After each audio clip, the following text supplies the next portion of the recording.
get wit. Took a couple L's, rung a couple bells. Real ones, too legit for Point points. Stella. All true bars. Me and the guys ain't never been losers. See a nice little ting, we pursue her. See a nice little, yeah. I'm moving with a purpose, bigger than a service. You can never, even if you rehearse this, we own it. Y'all hurts it. Big difference. That's worth less, yes.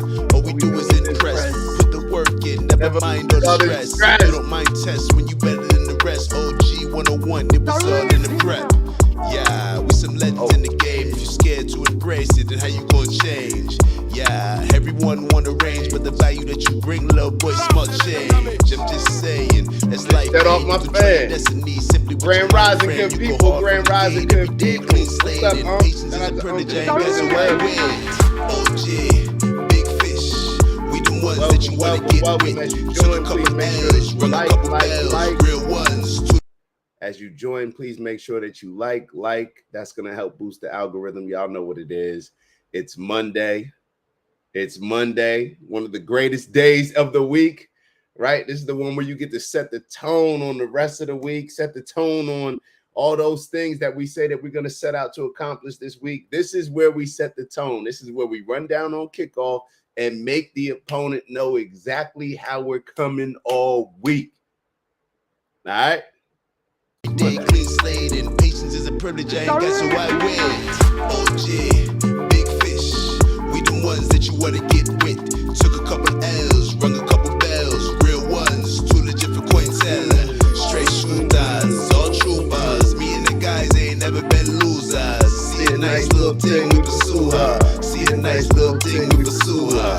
Yeah. Here go my favorite part. OG. Fish. Come on now, y'all know I'm a rapper. Big fish. Y'all know I'm a rapper, man. Big fish. OG. Y'all know I'm a rapper, man. What's up, everybody? Let me turn this music off before it plays through again. Grand Rising, everybody. Hopefully, everybody had an amazing weekend. Was up in Jersey for a couple days. Got back last night, and yeah, y'all need to move to Florida. Tell them they need to move to Florida. I'm telling y'all, man, it's just paradise when you get here. It's just the stress leaves you as soon as you land. Doesn't matter what you're traveling. Even if you're traveling Spirit, shout out to Spirit. Been rocking with Spirit for a while. They've been, Spirit been showing your boy love, man. They threw me in the emergency row yesterday, and they moved somebody else's seat. Said, nah, y'all don't need a middle seat next to y'all. Let's get somebody else out of there. They actually upgraded the other person. I guess he paid for the emergency row, so it was right for him to get upgraded. But yeah, that's the energy that we're on. Oh, I don't have anything to clean my glasses. Nothing to clean my glasses. So what do we have for today? And once again, make sure that you're liking as you're joining. We got a bunch of stuff today. We got a video on this transgender athlete who she's a biologically born man. She competed in the state finals of California, I believe, over the weekend, or maybe it was last weekend, but I believe it was last weekend. And there's been some conversations around that. I don't understand why this is such a complicated issue. I was going to say I understand why it's a huge issue, but I don't really understand why it's so complicated, but I guess I understand that too. But when we go into that, we'll break down that issue. Then we have another issue that happened where boys were apparently complaining about having women or girls in the boys' locker room. And it's just one of those things where you look at it and say, well, the shoe was on the other foot. But actually, in light of Leah Thomas and the swimmer and Riley Gaines and what they were complaining about, I guess it wouldn't be as much of an issue. Then we're going to tap into Dr. Umar. Dr. Umar, he decided to bring back this Caitlan Clark Angel Reese situation, and we're just going to observe Dr. Umar. Dr. Umar is like, damn, do I want to say that? Not now. I was going to say he's like a zoo animal that you just observe. Whether you agree or not, you kind of just observing to see, what is this wild guy going to say and do? Maybe I shouldn't have said zoo animal, but Dr. Umar, yeah, still my guy. Then we got an interesting clip from CNN. They're mad that Trump answered questions about Diddy. So we're gonna look at that. We have an interesting clip from MSNBC's Chris Hayes. I know a lot of folk like Chris Hayes, say that he's pretty balanced, but I'm going to show you exactly why the Democrats are losing young men. And that may be a reoccurring theme of today's show, where it just seems to be a lack of masculinity. And maybe not masculinity the way that most people see it, but just doing what men don't do, or what principled men don't do. But I don't know.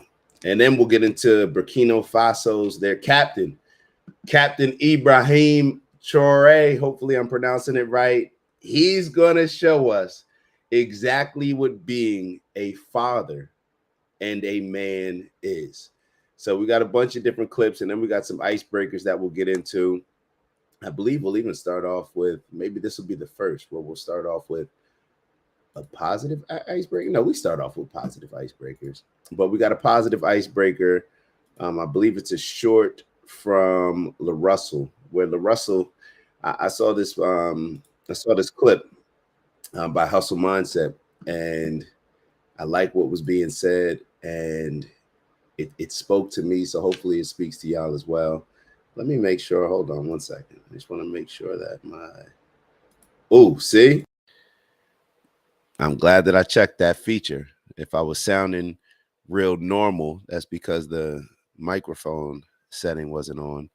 But either way, we're good to go. All right, so let me share this screen for y'all. You guys take a look at LA's, but from the Vallejo, from Northern California, LaRussell, one of the best rappers out right now. And a rapper that you could tell your kids to listen to, I believe, and a rapper that you could listen to without hearing all the craziness, but somebody that just seems to be, come from the life, or I don't even know what life they come from, but somebody that just speaks on some common sense, some knowledge, not trying to be a gangbanger out here walking around enjoying life in his Crocs. So y'all take a look at this clip and give me your thoughts. Y'all know I'll be hanging in the corner. Antonice in the building. What's up, gang? How's everything going? Great morning. It is. And hold on. Unc said, just give it to the imagination that you never have to clean snow again. That's what made me move. Yeah, definitely when it comes to evaluating the decision between Florida and Jersey. We love Jersey in the summertime, and it's definitely not summertime up there yet. I don't care what Memorial Day said. I was up there this weekend. Definitely not summertime. So Unc wrote right off the bat, I'm not with males competing against females ever on a competition level. Unc, we gonna get into it. So let's get into this first video from LaRussell. Some wise words, some wisdom, and some inspiration, hopefully. Go do 100 or something before you start bitching and complaining about how you ain't making it, ain't getting support, all that shit. I'm telling you, you sit down and start a podcast, you do 100 episodes, your life gonna be different than when you was at zero. You sit down and start writing, you make 100 songs, your life gonna be different than when you was at zero. 100 pieces of content is gonna be different than when your shit was at zero. Do 100 first. Go do 100 or something before you start bitching and complaining about how you ain't making it, ain't getting support, all that shit. I'm telling you, you sit down. So many times we'll start complaining, right? We'll try to pursue something. Could be something new, could be a passion project, could be a business, could be whatever. Could be something in our day-to-day jobs, could be something that we want to work on and improve in internally. It could be anything. But we'll start complaining too early. It reminds me of, that saying where one guy started digging for gold and he stopped, and then the other guy came, and then the next day they struck gold, just because the person didn't just keep going. A lot of times we quit too soon. A lot of times we'll start, he used the B word. A lot of times we'll start complaining. We'll start acting as if we're entitled to something without actually putting in the time, effort, and energy beforehand. Everything is an exchange. Everything's give and take. So in order to take something, which would be the benefits that you gain from the spoils of your hard work, you have to give. Everything is give and take. Everything is give and take. And maybe this is a good segue to our next icebreaker, where I wasn't even going to go this route. But since we're talking about everything being give and take, then maybe it is appropriate. So let's transition. Let's transition, no pun intended, to this next video that I saw that Anton Daniels put up and reacted to. So we'll take a look at this. Let me see if I can get it in full screen, but just keep that in mind. Everything is a give and take. We are living in some of our most entitled times ever. We think we deserve certain things. We think we deserve a raise without putting in more work on the job. We think we deserve a relationship without going above and beyond and doing the bare minimum at most. But we all think that we're entitled to so much more. And why? Who knows? Who knows? Hold on. Let me make sure I'm keeping up with the comments. Shout out to Shy Boogie in the building. So Anthony's wrote, and I definitely complained and gave up instead of going harder when it came to YouTube. Hold up. All right, so we're gonna let's talk about it, Anthony's, because I didn't respond, but I saw what you wrote and I was thinking about it. You probably wondering like, yo, what did he see that I wrote? I saw that you commented grow. And that was in response to a post that I put out, but anybody interested in doing more content. And I was thinking like, yo, Anthony's, yeah, now she would be dope with the content. And this is something that I always try to get people to do.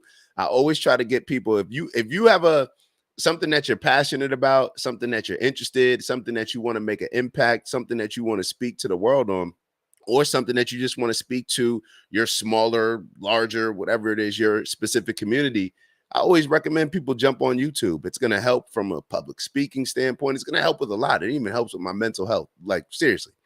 So when I saw you comment that, I said, oh, Antonice wants to get into the content game, or perhaps was already in it. So I was sitting there, I'm like, all right, let's put together a plan. So Antonice, I was already thinking about you. So we will jump on a call this week. We will get you back going on YouTube. We will figure out how we can have some type of partnership. Obviously, you're already a member of the OG network, so it only makes sense. But even if obviously you want to, pursue the previous page that you were building, let's just figure out a way. Let's figure out a way to collab on some stuff, because if that's something that you really want to do, then for me, it makes no sense for you to just come on and engage in great dialogue and always give input on this show. But let's figure out how we can build the Antonice's show. So that's how my mindset works. So I'm glad that you wrote that, and let's definitely, we will jump on a call.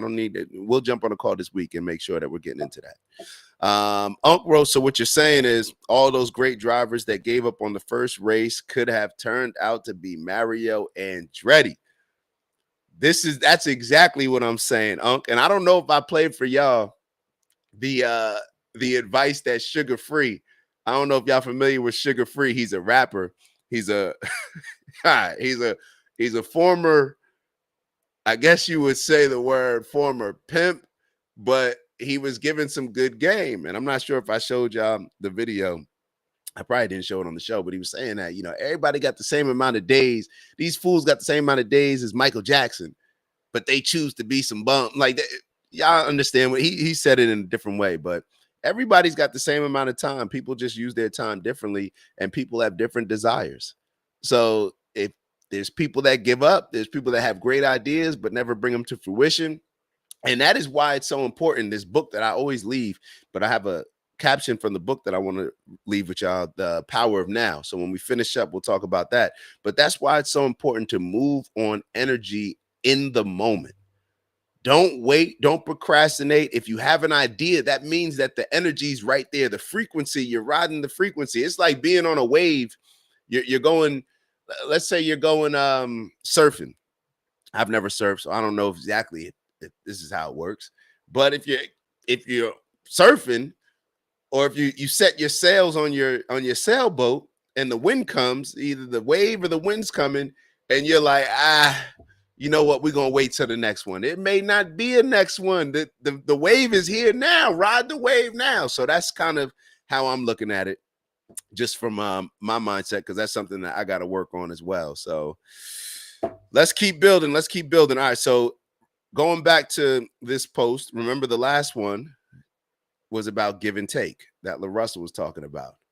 Let's hear what Anton has to say regarding this topic. I'm gonna make a lot of females mad, but I think it's time that we stop congratulating women that leave men in relationships. Like, good job, girl. He was a piece of shit anyway. I knew that you could leave him. Meanwhile, old Sally hasn't given her man Pound Town in over a year, and her man's mentally drained, going insane, finally steps out, and Sally notices that Tom's cheating, and now he's the fucking problem. I think we really need to start normalizing that most of the problem in good marriages that were good in the beginning, and because the woman wasn't holding up her end of the relationship anymore.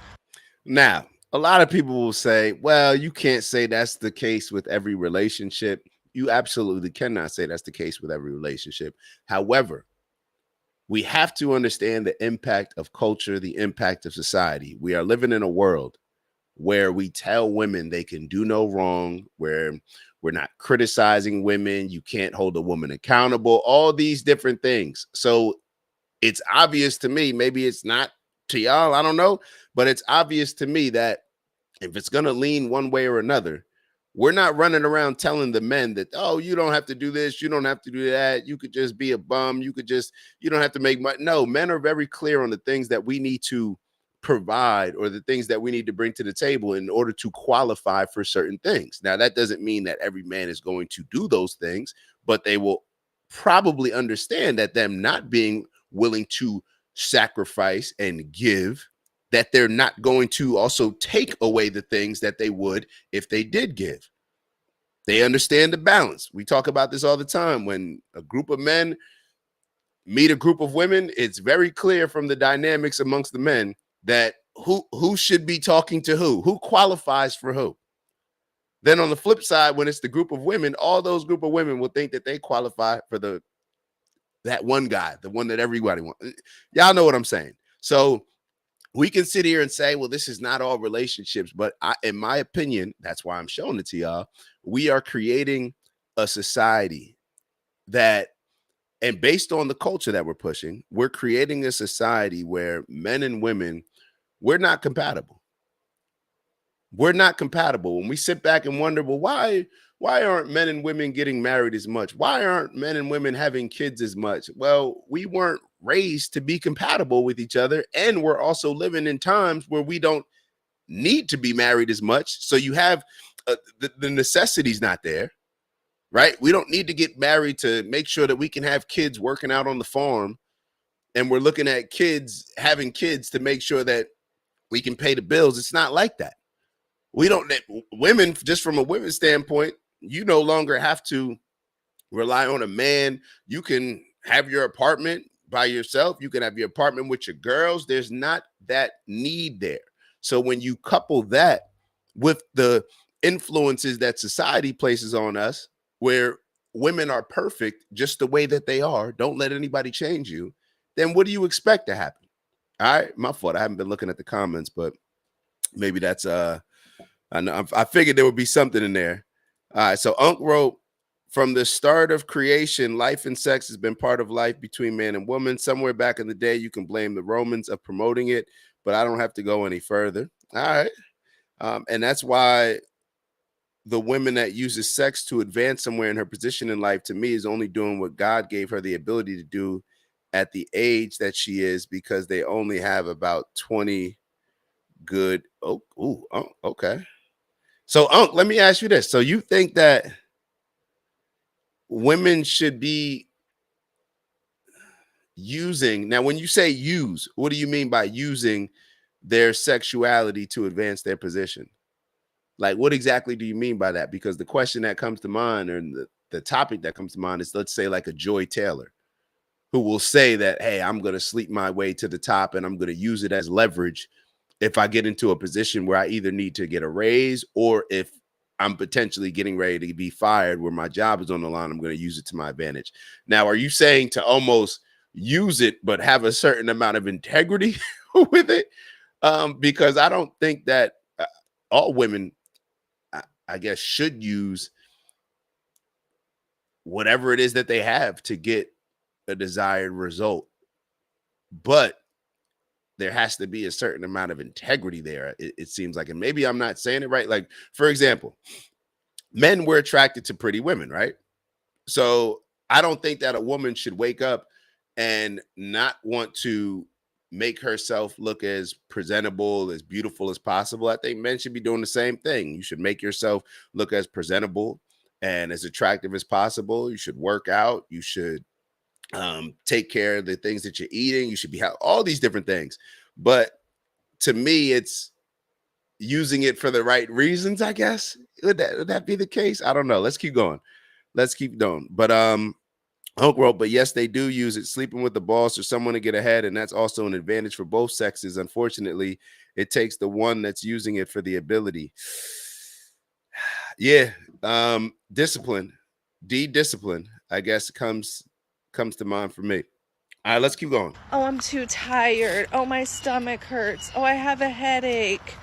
I don't want to right now. Like, I think that happens more often than not. And then when the man does step out, all the other women are like, girl, he was a piece of shit anyway. Girl, he wasn't worth it. Girl, blah, blah, blah. I haven't detected any lies yet. And I'll be totally honest. When we, going back to the question that I asked earlier, why would we want to get married? When I talk to married, like, people have asked me why aren't I married yet? Why haven't I settled down with all the, when I talk to a lot of people that are married, 8 out of 10, and I feel like I'm being generous, 8 out of 10 of those marriages don't seem attractive to me. They seem like a headache. In the majority of cases, it seems like the man is extremely unhappy, just staying there either for the family, for the kids, or just because it's more convenient, or they don't want to break up and get divorced, all these different things. I'm just being real. 8 out of 10 of the marriages that I speak to, whether it's my homeboys, whether it's some older people that I may work with, whether it's a random stranger at the coffee spot, whatever it is, I'm just being totally honest. When I look at a lot of the marriages, and when you actually talk to a guy, because guys will present their marriages as being amazing on Instagram and all this other stuff. But when I actually have had conversations with my friends that not all of them, I'm just saying some of them that I have that are married, I don't want that. And I'm not going to accept that. Now, that's where the scary part comes in, because a divorce would be tough for me, especially with families. I just see how hard that is for different families. But at the same time, it's like my mindset with everything is, I'm a hustle player. I was a hustle player. Y'all know, all skin knee team in high school. I'm a hustle player. And I'm the type, if the team, if we need to do something for the team, I'll figure out, I'm going to figure out how to make it happen and how to put in the extra work to fix the situation. But that's why relationships are so tough, because you're relying independent on the other person having the same mindset and mentality as well. And when they don't, then it becomes a situation or a relationship where it's not mutually beneficial, and the value exchange is improper. There's an improper value exchange. And when there's two people in a relationship or more than two people, and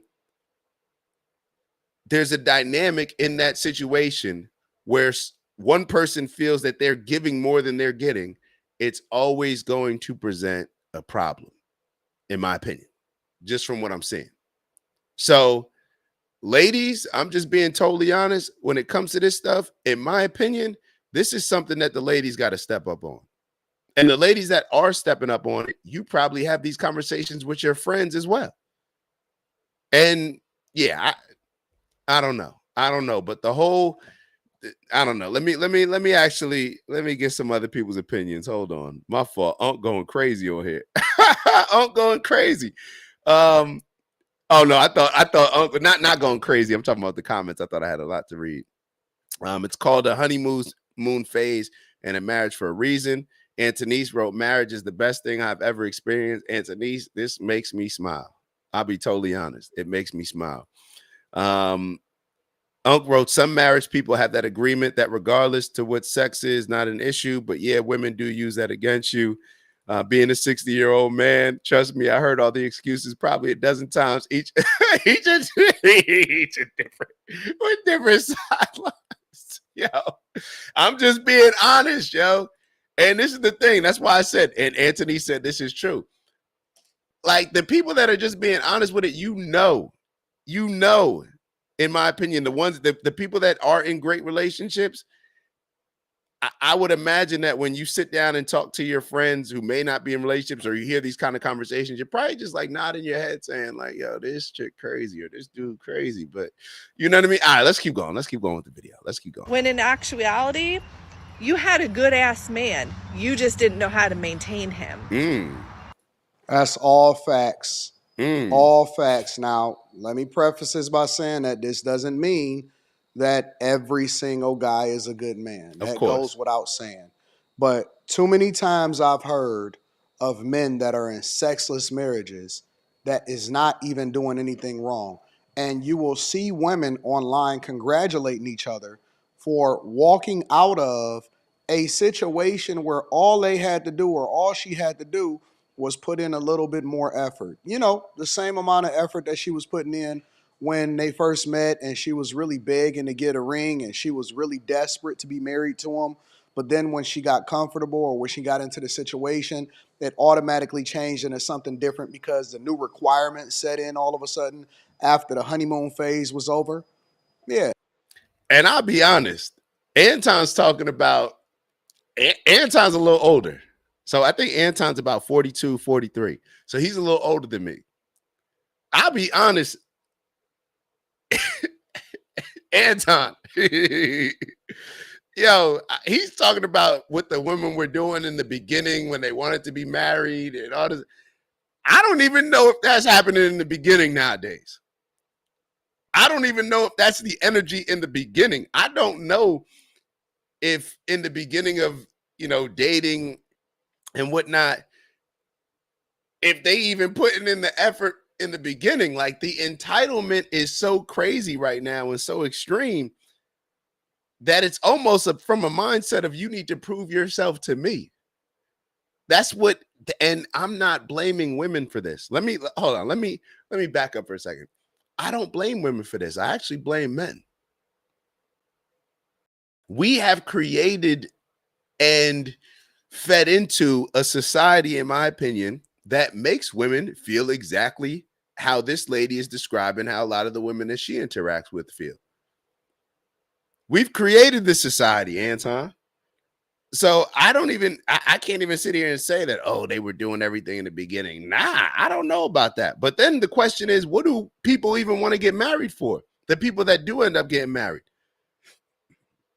I would expect that you want to get married if you're going to have kids. Most people that I speak to see more of the advantage in getting married when you're going to have kids. I've had plenty of conversations with people where they're like, yo, what's the point of getting married if you're not going to have kids? Y'all could just be together, cool, but what's the point of being married? Now, I still think that there's some benefits and pros to being married, whether or not you have kids, but I'm just asking it to get into the mindset of the woman, because how do I say this? How do I say this? And this is not, and this is, well, I'll just say it because it's not a particular person or anything like that. Even though I'm trying to think, a lot of times I'm thinking about what I'm saying, because I don't want anybody listening who could end up hearing this to think that I'm talking about them, but because that's how our minds work, right? You could be talking about a situation with 50 different people, but all 50 of those people are going to be thinking like, yo, he's talking about me on this. Nah, I'm talking about everything that I've observed and nothing in particular. But a lot of times people getting married, and the fellas, we get married because we ultimately want to start a family, but that's not even the main objective of the woman. It's like, what did you just want to get married just to say that you were married, just to say that you had a ring, just to say that now when you present yourself, you could put you as a Mrs. Like, what was the actual point of it? And perhaps that should have been discussed ahead of time. So let's just keep going, because I'm just talking about like 100 different conversations that I've had or have observed, and maybe it's not 100, but y'all get the point that I'm making. It's not about you specifically, whoever that you is sitting there thinking like, damn, like did I tell Dak that? Like, I didn't think I told that. Yeah, that type of situation where she required for him to put in more effort once they got married, instead of them coming together, and she's not an effective communicator, but expected for him to do all of the things that he did to get her. You know, the woman that is emotionally connected to the person that she's at work with, because he don't have to go home and deal with all of her. He only get the best of her. And so she's more submissive to her boss or to the guy that she's at her work husband with than she is to the person that actually loved her enough to give her his last name. That type of woman. It's a miserable existence for some of these people. You bring up a great point. The last message that you sent over, most young people today don't know the music of Isaac Hayes, Curtis Mayfield. Love music Love Music is Luther Vandross. You're absolutely right, You're absolutely right. I did a post yesterday. I didn't even put it up yesterday, just recorded it yesterday, talking about how the TV shows with the sitcoms, think about from the sitcom standpoint, we used to have Carl Winslow with Family Matters, Uncle Phil with Fresh Prince, Robert Townsend, I forget the name that he was playing, Robert something, in Parenthood. Even with Full House, Danny Tanner. You had him, he repping it as a single dad holding it down. You had all of these parents in the household, of course, the Bill Cosbys, all these different shows. And what we were seeing, right? We always talk about the cultural impact and how it's controlled and shaped by music and then TV shows or movies, right? So when we listen to the music, what the music is telling us, yeah, of course. And what ends up happening is, what I think we have to be very careful of, every generation has to be very careful of this, because what ends up happening, the generation before us, it's like we focus on the thing. We don't realize how things impact the next generation, because we don't take into consideration that their experience is different than ours. So let me try to explain this better. If I grow up in a society where I saw more families, we grew up, we saw these sitcoms on TVs that I was just telling you guys about, where there was an emphasis on the family. You saw all these families on TV, and ultimately you wanted to be like that, right? Ultimately, you're like, yo, that looks cool. Like, I want to be like Uncle Phil. I want to be like Carl Went. Like, you saw these representations, right? You're going to do it in your own way, of course, but you still valued the family. Now, when we listen to this music, or that we'll bop to the music that's, let's say, playing right now. I'm 38 years old. I'm listening to the music. I'm bopping to it. My experience is totally different than a lot of the music that is currently being played. So that music may not impact me the same as it would have impacted me if my experience was, let's say, more so aligned with the music that's being pushed right now. So therefore, it doesn't impact me the same way. because my experience is different. Let's say the young kids now, they didn't grow up with the sitcoms that we saw on TV. They didn't grow up with like what Unk's talking about, even the generation before, where they're listening to the type of music with Luther Vandross, Isaac Hayes, love music, Marvin Gaye. It's a totally different energy that's being pushed to the kids nowadays. So therefore, we selfishly, I'm talking about me right now, when I hear certain music, I still have my experience to where my previous experience can listen to the music and totally separate it from reality. But the experience of kids now growing up, they have a totally different reality. So the music aligns more with their reality, so it impacts them in a greater way. So I hope that's making sense. Hopefully it's coming across the right way. Unc wrote, "You so right, dude. I actually knew a kid that wanted to be like Carlton. He just wanted to be a geek, but he didn't want nobody to think he was funny that way, like Red Fox used to say." Yo, it was a totally different situation and experience. It was just different. All right, so let's move on. I think we have one more icebreaker. I thought that this was a cool video from Elon, with Elon getting all the negative attention. And we actually got a couple of videos. Like I said, we're going to look at Elon later. But I thought this was dope. As we all talk about, even as I'm sitting here talking about it, different things that this person does, listening to this person's experience and me shaping my perspective on it. Listen to what Elon Musk says, because even though he's talking about business, I feel like what he's talking about really applies to just overall life. So let's take a listen. Think about making the product as perfect as possible. You don't think about competitors at all? But no. I just think about making what we want to achieve is the platonic ideal of the perfect product. And as long as you focus on that, you will have a compelling product, obviously. All right. Well, I don't really think about competitors. I just think about making the product as perfect as possible. You don't think about competitors at all? But no.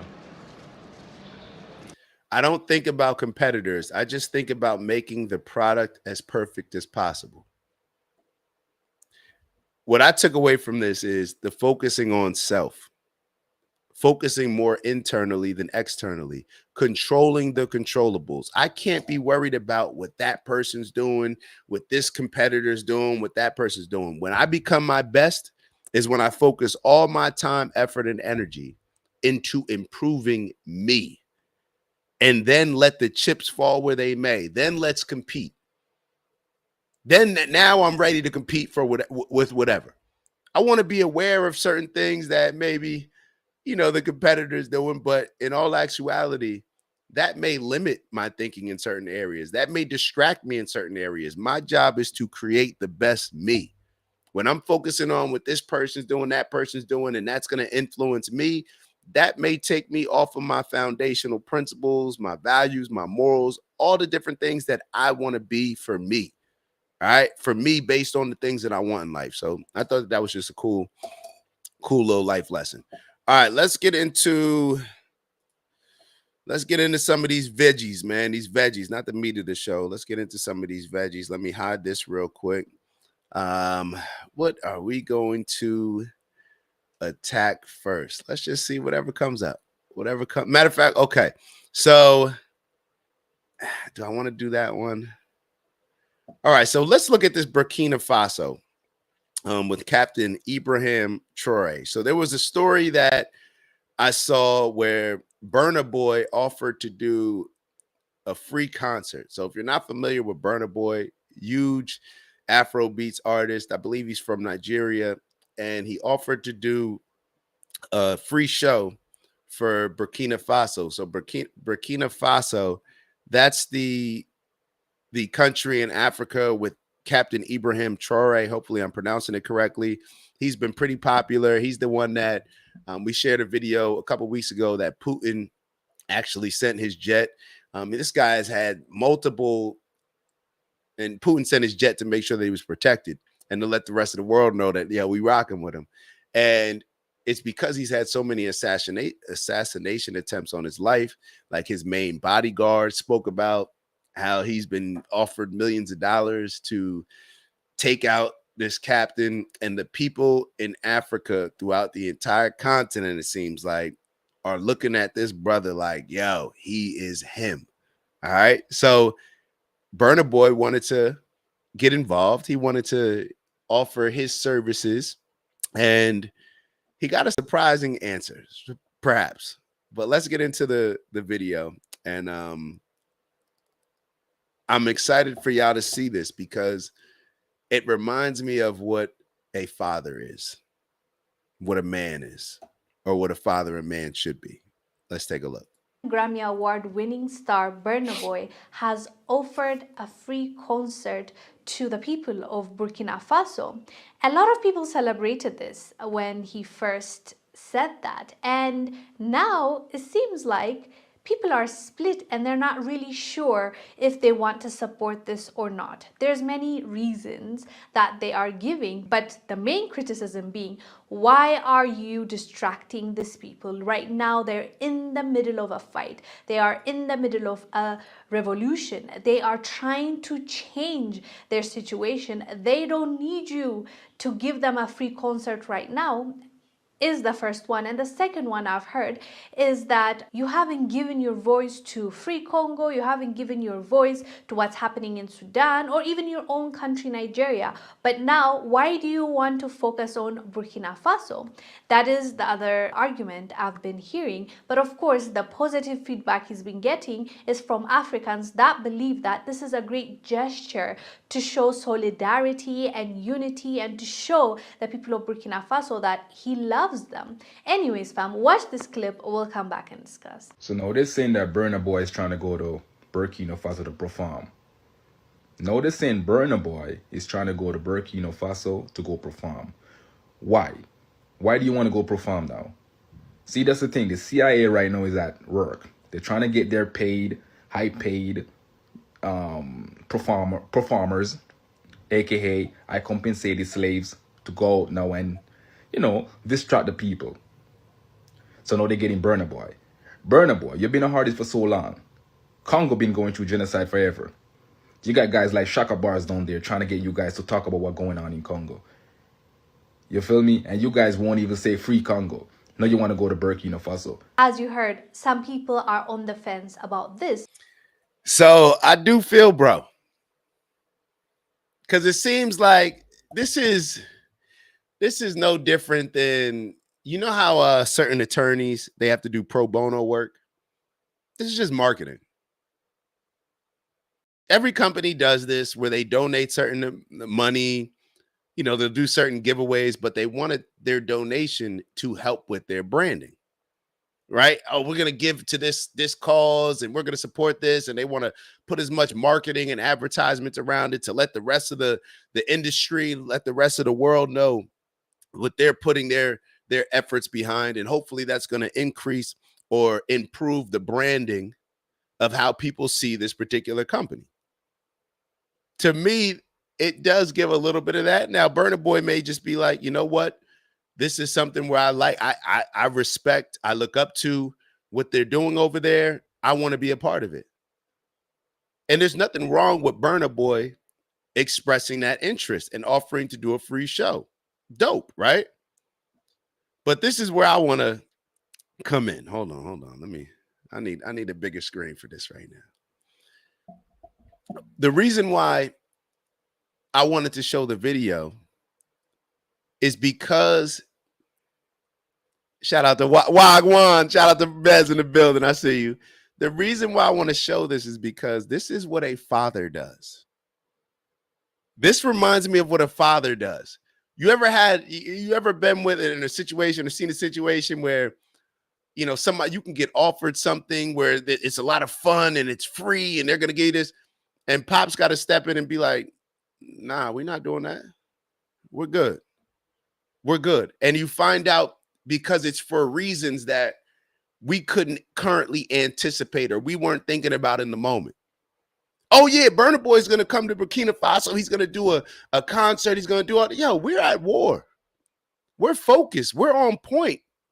We don't have time for that. Wait till after the season and we'll do that.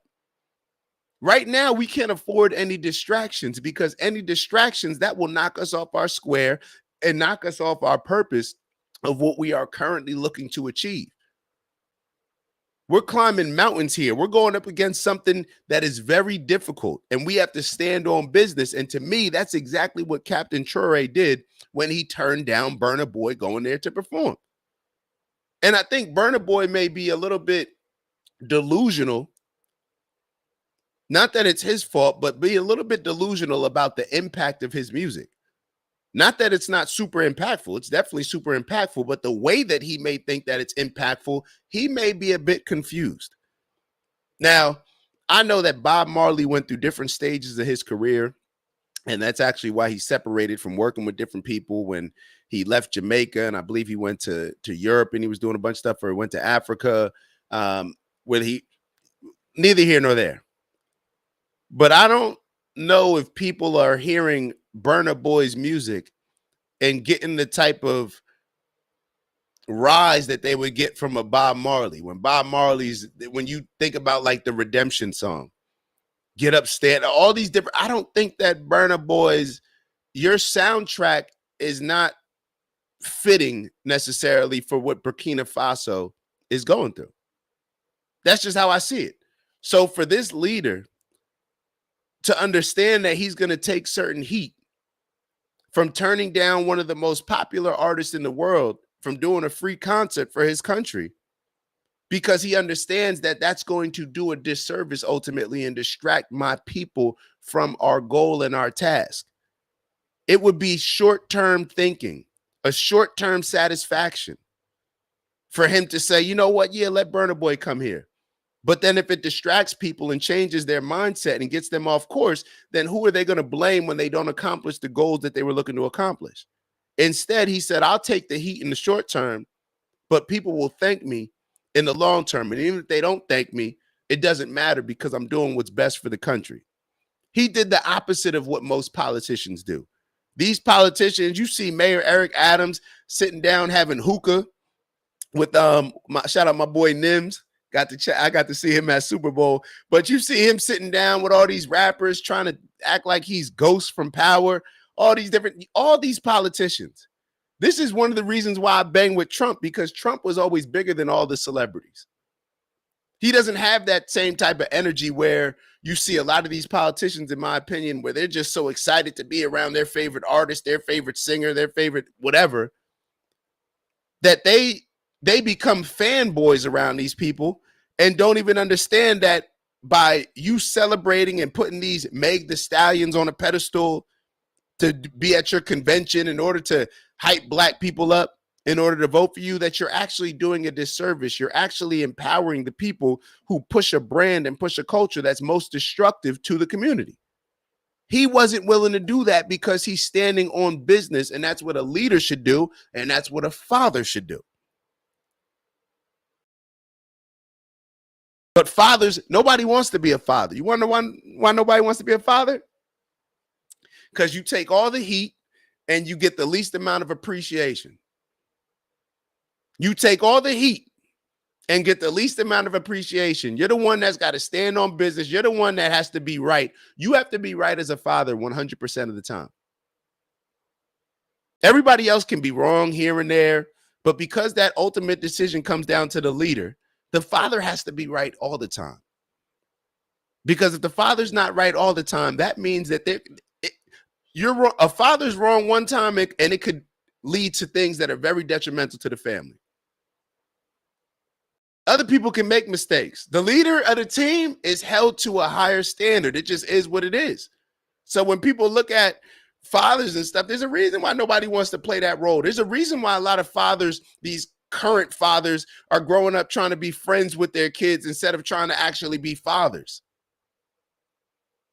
Do you want to be liked? If you want to be liked, then being a father, to me, just observing it from afar as a child, I'm not a father yet. But when you look at it from afar, it's like, oh, damn. Dad take all the heat. Dad take all this. Dad the mean one. Dad always gives us the worst spankings. Dad's the disciplinarian one. Dad's the one that turns on the news. We were watching Martin on TV. Why did Dad come in and turn on the news? I don't want to hear this. No, I don't want to watch this nature show on PBS, Dad. I wanted to watch Martin and then Fresh. Like, that's what dad does. Dad is the one that when you come to your sports games, he's talking, hey, you probably could improve here and there. Mom is just telling you, oh my God, you were amazing, baby. Not all moms. My mom wasn't like that, thank God. But that just is what it is. Shout out to Skeeg in the building, sitting in the recliners. Oh man, I'm gonna miss you obviously on this trip, Skeeg. I came down last night instead of Saturday, but yeah, let's just keep going. Did we finish the video? I don't think we finished the video. I'm over here talking y'all ears off. Hold on. Let's keep going. But if we want to look at it from a positive side, it shows that what is happening in Burkina Faso is making people awake, aware. It's triggering something in people that they haven't felt in a long time, which is hope. They're seeing that their leader, Captain Ibrahim Traore, is making moves, and that move is supported by the people and is making change. So it makes others believe, not just Africans, but other countries, that they can change their circumstance as well if they come together. And it's empowering, it's positive, it's encouraging, although as others mentioned, it might have a negative impact of, this might put a target on the people when there's a free concert and there's thousands of people all together. And as you know, there are evil nations working hard to bring harm to Burkina Faso. Now, isn't this what led to the destruction of Rome? And y'all saw Bez's comment. Send your location. Let us know where you tapping in from. But shoot, what did I just say? I just lost my damn train of thought. Y'all know new thoughts come in. So let's keep going. But what did I just say? Shoot. I forgot when I lost my train of thought. Whatever. We'll working hard to bring harm. Oh yeah, I was gonna say, isn't this what happened to isn't this what led to the destruction of Rome? We've talked about this plenty of times before, where entertainment was always used as a distraction. It was always used as a distraction. How can we distract the people from what's really going on behind the scenes? Captain Traore is not allowing that to happen to his people. Matter of fact, he's probably upset. Burna Boy, instead of you announcing stuff, you could have just reached out to us directly. Now you're announcing stuff. Now you're creating a problem. Now I'm upset because you offered this concert. You speak to me and you offer a concert. This, you know what this reminds me of? Hold up, man. Hold up. Let me get the big. I need the big side. Do you know what this reminds me of? I feel like I've been in situations like this where, let's say you're a father and people start offering your kids certain things that you don't want for your kids. And you sitting there like, yo, don't offer that in front of my kid, because you know my kid, he's a child. He's going to say yes to that he wants candy. He's going to say yes that he wants to go to get ice cream. He's going to say yes to it. Don't dangle that in front of my kid, because now I got to disappoint my kid because he's not going with the rest of the kids. He's not going to do what everybody else was doing. You know what you kind of get what I'm saying? It's like, bro, don't announce that for your own marketing to try to big yourself up, to make it seem like you some type of freedom fighter. You are a singer, a rapper, entertainer. You stay in your lane. Don't get involved in the politics and try to announce stuff. If anything, come to us. You figure out a way. You're Burna Boy. You can figure out a way to let the people know, like, hey, just whenever you're ready, just letting you know, we got a concert. I know y'all dealing with certain things right now. Don't know if it's the right time. I don't want to announce it. I don't need any, fame from it. When it happens, it happens. Now, instead, Burna Boy jumping out the window saying, oh, I'm offering a free concert. Now it's causing division within the country, saying like, oh, half the people, they want to feed into their temptations and desires and say, oh, I just want a little bit more fun. While meanwhile, the other people may still just be on mission. So we see exactly how it serves as a distraction, even if that's not the truest intent. Let's keep going. We'll finish this one up. To Burkina Faso. Now it's going to be an easy target, an easy place to create a distraction or target the people, right? So I understand the reservations people have about this, but I also don't want us to overlook what it means on a positive note, which is a Nigerian man, a superstar. Oh, hold up, bro. They letting it. Hold up. They letting Western culture know exactly what it is. You saw that, son? Burkina Faso is not a district of the USA. Go far. I'm not mad at them. I'm not mad at them. We shouldn't be getting involved in their business. Let them shoot. I'm not mad at them. When they look at the United States, when they look at a lot of other countries that have interjected themselves in politics throughout the continent of Africa, it usually doesn't go favorably for African countries. It usually is a lot more favorable and more beneficial for the other countries. Remember, we talked about relationships being mutually beneficial. The relationships that Africa gets into, the African nations get into with other countries, seems to be a lot more beneficial for those other countries. Meanwhile, a lot of them are putting Africa in a position, or Africa's allowing themselves to be put in a position where their country's drained at the expense of, or I should say that other countries are making a whole lot of money at the expense of draining African countries from either their power, their resources, natural resources, across the board. Let's keep going. A Nigerian man, a superstar, feeling moved to give this free concert. Otherwise, he would have asked for millions of dollars to be. Whatever. Y'all get the point. Y'all get the point. Y'all get the point. Let me move this out the way. I think we're going to bring Dr. Umar to the table. Bring Dr. Umar. I'm going to plug my phone in the charger. Let me make sure that I got y'all on the right time. Dr. Umar. All right. Let's so Dr. Umar had some comments about the Caitlan Clark Angel Reese situation. So we're going to talk about the Caitlan Clark Angel Reese situation and Dr. Umar. All right, y'all take a look at this. Which one is it? Here we go. People. And this is where I'm going to respectfully disagree with my brother Stephen A. Smith, because Stephen A. Smith responded to the RG3 Ryan Clark situation. And I thought he gave a pretty reasonable and leveled critique. But where I'm going to disagree with my brother Stephen A. Smith, and I know he had to say this because he got a bag to protect, right? He told Ryan Clark, don't bring up his wife and children. He didn't. He just reminded him that they were white. And Stephen A. Smith said this too, right? Right. But Stephen A. Smith kind of stated or alluded to the fact that his wife being white has nothing to do with it. You're wrong. Stephen A. Smith, you're wrong. That man's wife being white has everything to do with this situation, because he's disrespecting a black woman while sleeping with a white one. It has everything to do with it. Hold on. Hold up, what? Yo, what is going on? What is going on?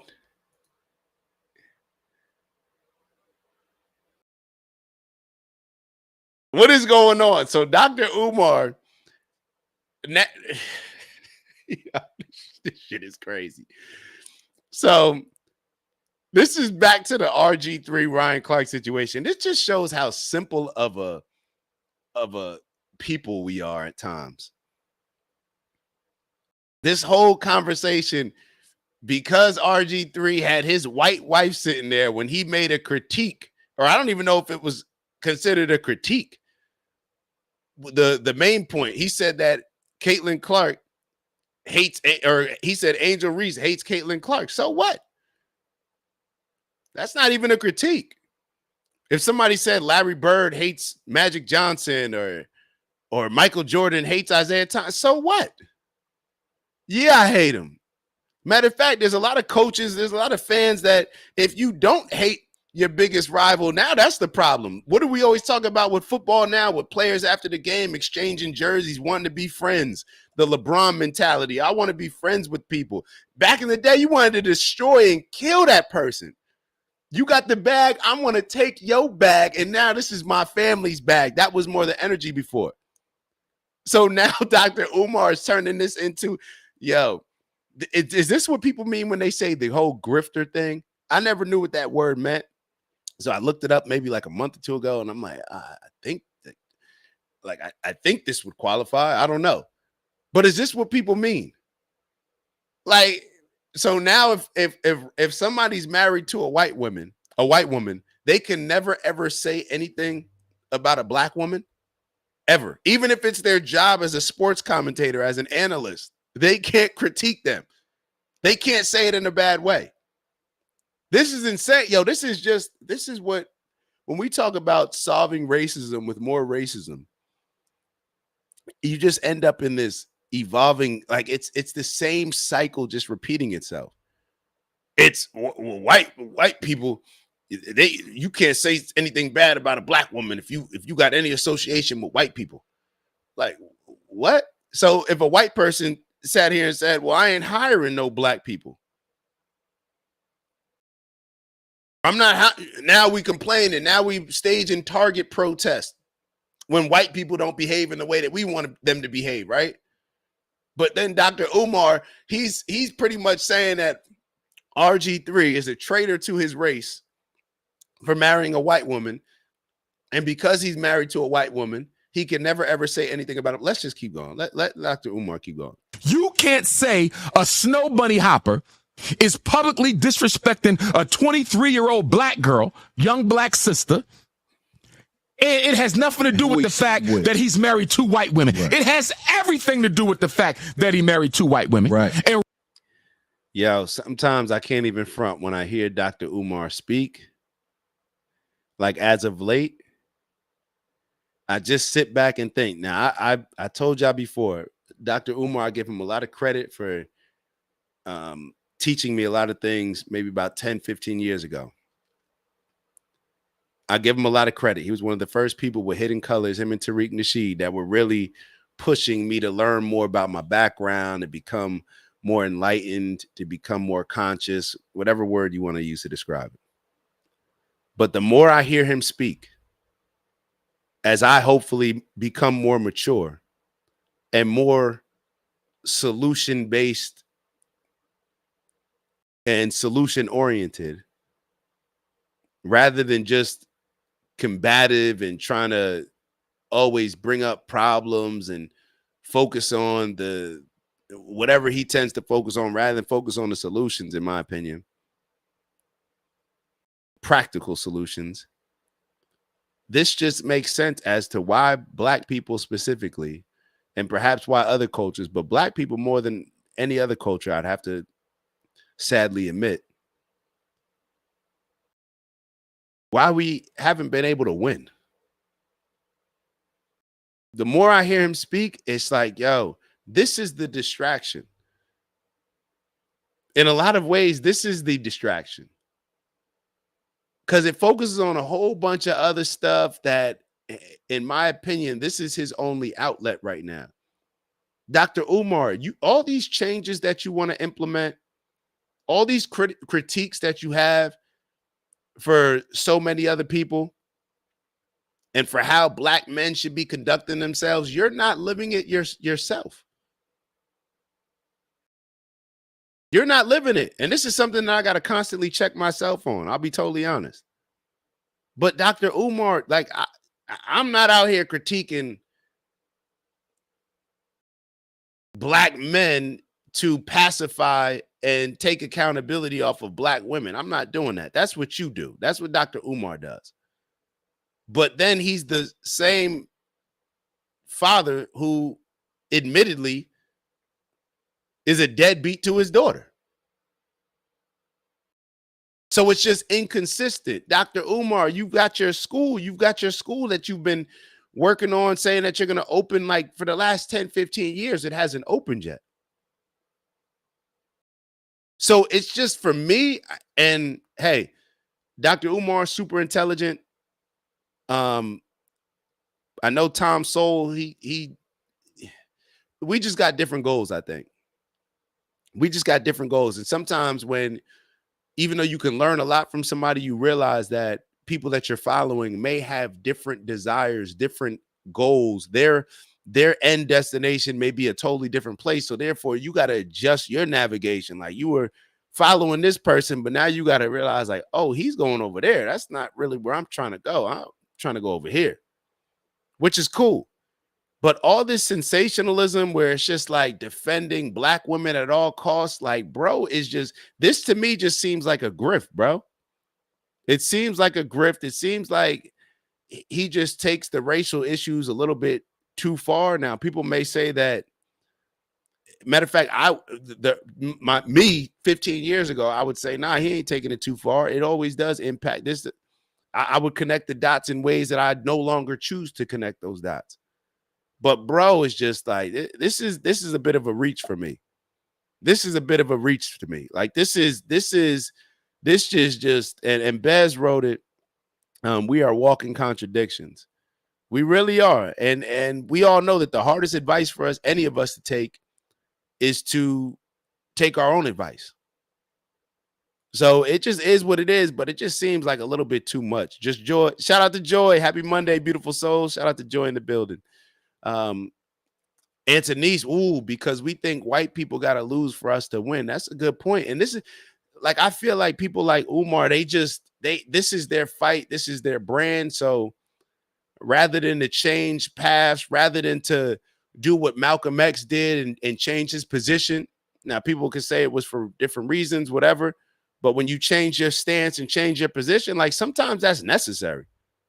Sometimes that's necessary. Like all this critique, like the nerve of somebody to think that, oh, because I married a white woman that I can't critique. I critique whoever I want to critique. Like that gives you this is insane, bro. It's insane in my opinion. Shout out to Cuzzo in the building. Umar is a dangerous man. Not sure what we're talking about. Just go in here, but he's dangerous.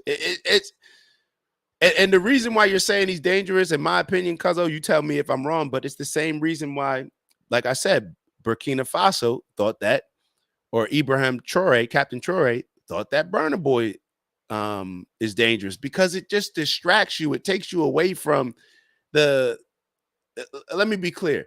It takes it away from the world that I want to live in. Dr. Umar is a critical race theorist. He sees everything through race first. I do not want to live in that world. I don't live in that world. So that's why it doesn't align to me. If that's the world that you live in, then cool. But that's not the world that I don't identify my people based on black people, based on the color of your skin, based on whatever. I identify my people based on principles, morals, values, and integrity. The people that align with my principles, morals, values, and integrity, I rock with you.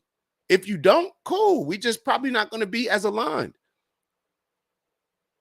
It's all good. That's just how I see the world. When you see the world through something that you have no control over and identifying that as your people, to me, you're going to put yourself in a very compromising position. This is why black people have to jump out the window all the time to defend the worst contributors to our culture. We got to jump out the window to defend whoever it may be that's putting poison in our culture just from their entertainment aspect, whether they're a rapper, whether they're whatever it may be. We got to jump out the window to defend them because we can't allow people to talk about black people. We can't allow people to talk. Nah, that's not my people. You see it as your people just because the color of your skin. And that's the exact thing that we complained about, especially being in this country, about people making decisions just based on the color of people's skin. Wasn't that what Martin said? By the content of the character, not the color of the skin. So it's just wild to me. But let's keep going. Let's keep going and hear what else he has to say. Ryan Clark has a right to speak on it because he's a recovered bunny hopper, no longer participating. Do you think that what was his logic behind why it's irrelevant? Personally, I just think he was protecting his job. Okay, yeah. Because you got to remember. So they're saying that then you got this dude amping it up. What was his logic? Listen to what he just said. So they're saying, what was his logic? Stephen A's logic saying that the fact that he has a white wife is irrelevant. Do you think that what was his logic behind why it's irrelevant? Personally, I just think he was protecting his job. Okay, yeah. Because you got to remember something without celebrities and entertainers. And I respect Stephen A because, like I said, sometimes Stephen go hard. Right. Sometimes he coons out, but he's better than most. Right. He's better than most. Yeah. Some don't even touch it. Right. Stephen. You know what I'm realizing? Dr. Umar always gives all these lashings for cooning out, doing all this type of stuff, protecting his job. Dr. Umar, you do stuff to protect your brand. You do stuff to protect your brand. Cooning out is not marrying a white woman and raising a solid family, if that's what he's doing. That's not cooning out. Perhaps people may say that cooning out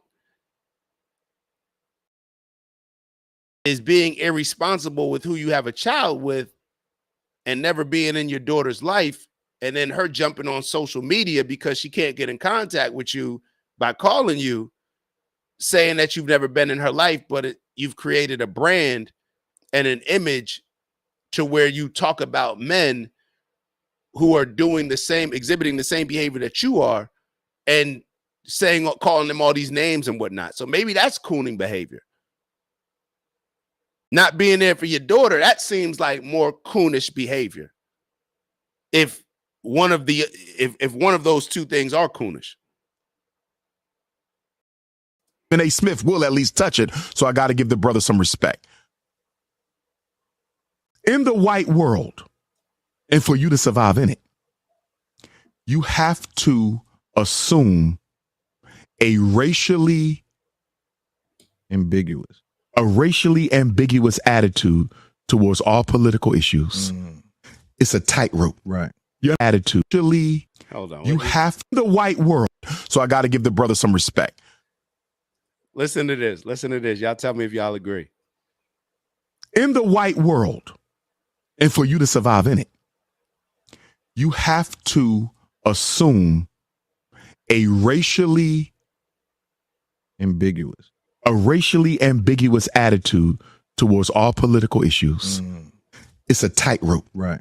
You understand? It's a tightrope. And the reason why people are trying to call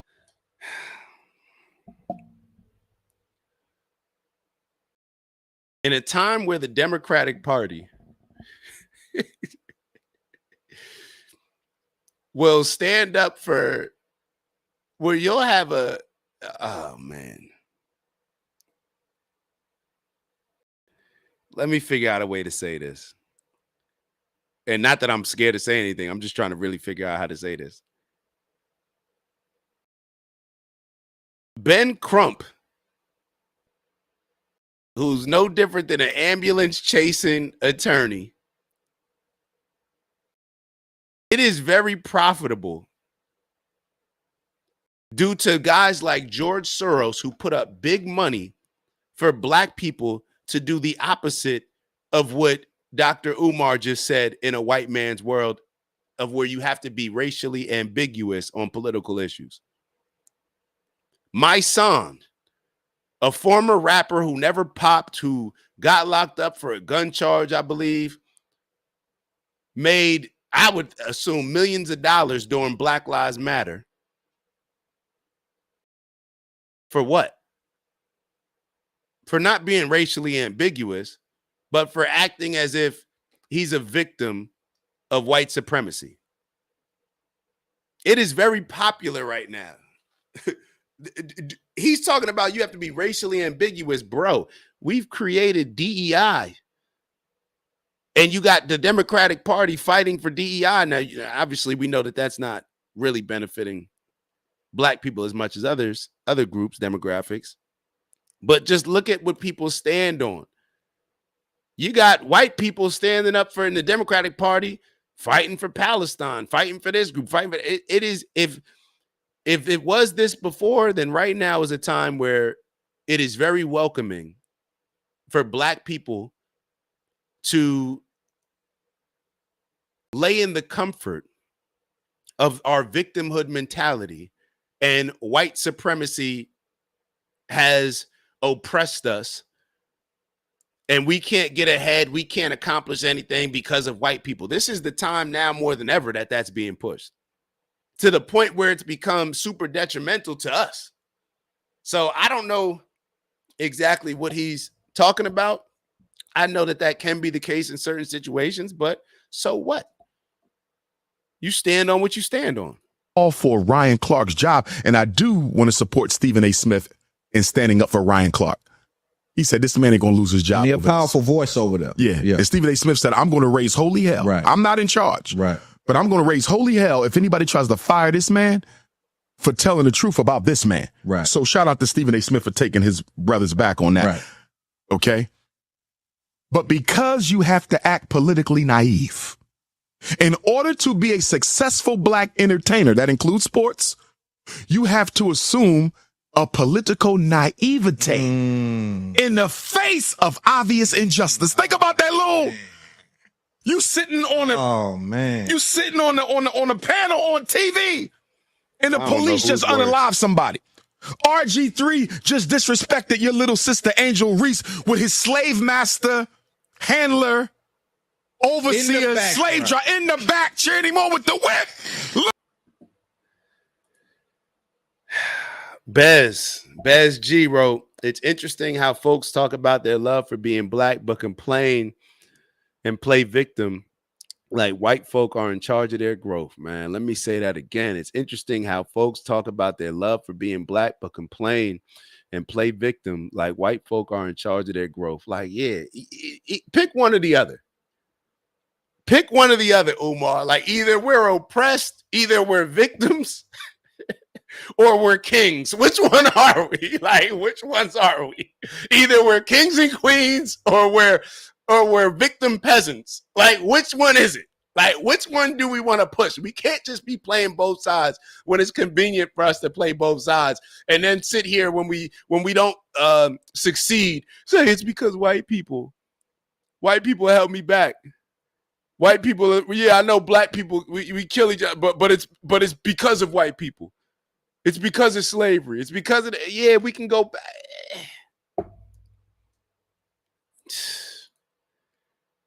Be having all this black pride, but be weak when it comes to white people. Yeah, you got all this black pride, but complaining like a punk when it comes to anything with white people. And it's the month of June, man. So you know Juneteenth in a couple weeks, it's gonna go down, right?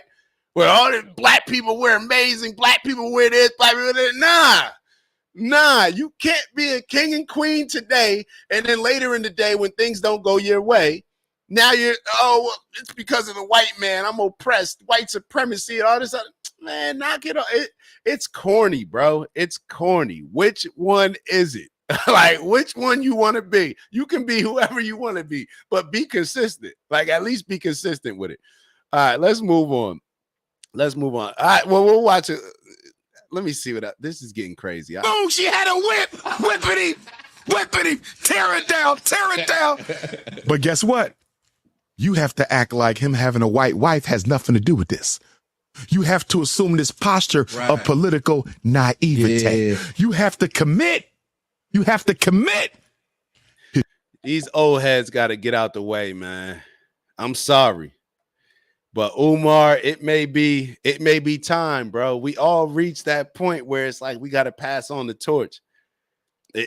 You got us to this point, cool. We appreciate it, but now you're doing more damage than, in my opinion, than you are anything else. Now it's getting to the point where we needed you maybe to get you here, to get us riled up, to get us interested in learning about our history, teaching us about our background, taking pride in ourselves. All right, cool. You got us here. You taught us some history, but all this other stuff, now you're the king playing victim. You can't be the king playing victim. Like, either you're the king or you're the victim. Which one is it? We just gonna move on. Honest wrote, for most of my life, I've struggled. Shout out to my brother, Honest, in the building. For most of my life, I've struggled to understand when whites and blacks are actually aligned rather than so far apart as some want us to believe. Closed-mindedness leads to madness. I agree. For most of my life, I've struggled to understand when whites and blacks are actually aligned rather than so far apart as to what some of us believe. I agree. And it's like anything else. When you sit down with people, because we all fear the unknown, right? Because when we don't know much about white people, or if you don't know much about black people and black culture, then it's natural to fear, to question what we're unsure of. And then when you add the component of us living in a country and society that racializes everything, then it turns the temperature up to now where it's like, okay, well, I feared it a little bit and I was just unsure because I don't know anything about it. But now, just to protect myself, I'm going to make sure that, all right, now all that fear I'm turning into fire. Now I'm not messing with it. You know what I mean? Like, it just creates for a very toxic situation, in my opinion. It creates, and if you sat down and had lunch with most people, white people dealing with some of the same problems black people dealing with. The same exact problems. A poor white person dealing with some of the same issues that a poor black person. A rich white person dealing with some of the issues that a rich black person. Is it different? Yeah, it's different. Yeah, it's different. But you know what? In other countries, you don't even get to gain that type of power when you're not the dominating, let's say, group like you are in America. That's why people come to America, because anybody can be in that bottom class. And within your generation, you can go from being at the bottom to being wealthy and rich if you decide to. America is not hard. America is not hard. Let's just be honest. It's not hard. It is not hard.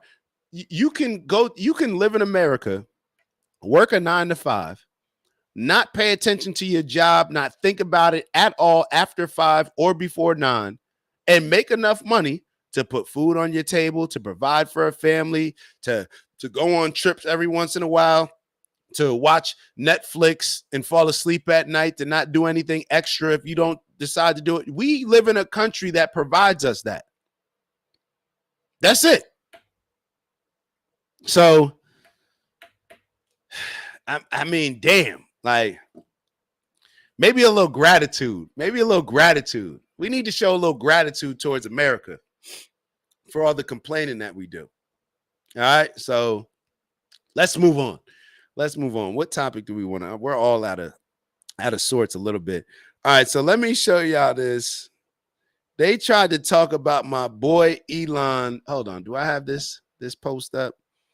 I think it's on YouTube. Let's look at this Chris Hayes thing. Hold on. I didn't like what they tried to do to my boy Elon, man. I didn't like what they tried to do to my boy Elon. Let me show y'all this. All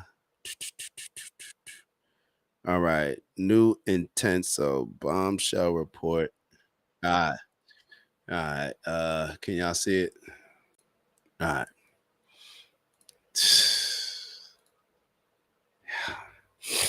Let me preface this with showing my bias. I like Elon. I tend to like Elon, but that's not the dominating emotion or feeling that I have for him. I'm inspired by Elon. I'm intrigued by Elon. I want to learn more. I want to study Elon. I want to figure out, like, isn't that what you're supposed to do with people that accomplish things that nobody on the planet has ever accomplished? I want to know how his mind works. I want to, like, there's a certain level of respect that I have for him. And I don't, it's outside of politics. In actuality, it's outside of all that stuff. Whether he supported Trump, doesn't support Trump, whether he starts beefing with Trump, it doesn't matter. I'm still interested in how his mind works. Almost like you study, you know how you examine, like, we'll be in school dissecting a frog. Who cares about a frog? Dissecting a frog. I'm trying to dissect Elon's brain and figure out how he's been able to accomplish the things he accomplishes. How much sleep does this man? All these different types of things. And I want y'all to just have that in the back of your minds, or at least you understand the bias, with me being upfront with my bias towards him before we go into this clip. So let's get into it. And you guys hold up, man. Hold on. Yo, all right, so y'all want the call-in segment? We doing the call-in segment Friday. Let's do a Friday call-in. Can we agree to that? Everybody is willing to either cam up or jump on the phone, because I can make phone calls. I think I can. Yeah. Wait, can I do it with the phone? I think I need my other set up to make the phone calls, but people can tap in just with the link. So let's do that on Friday. Done. And Anthony's wrote, correct. We don't know we be dealing with the same issues because we can't have a conversation. That's a fact. Like the elites, like Anthony's, the elites, the people at the top, they want us. They probably sitting in the clouds looking down like, look at them, they're fighting again. They don't even understand that we're controlling them and just distracting them. Look at them fighting down there. Oh, they're fighting so much. You got one side giving money to the lady that called the child a nigga, and then you got the other side. They called the kid that stabbed the other kid in the heart at a track meet a hero. Look at him down there. Look, that's what these people are doing. That's what these people are doing. Let's get to the video. And for Elon Musk, who showed up to the Oval. It's kind of a rough last day in government for Elon Musk, who showed up to the Oval Office for some kind of send-off with a black eye, just hours after new bombshell reporting on allegations of his voracious drug use. In a lengthy article citing people familiar with his activities, the New York Times reports that Musk's drug consumption went well beyond occasional use. He told people he was taking so much ketamine, a powerful anesthetic, that it was affecting his bladder, a known effect of chronic use. I learned that today. Who the cares? He was taking so much ketamine.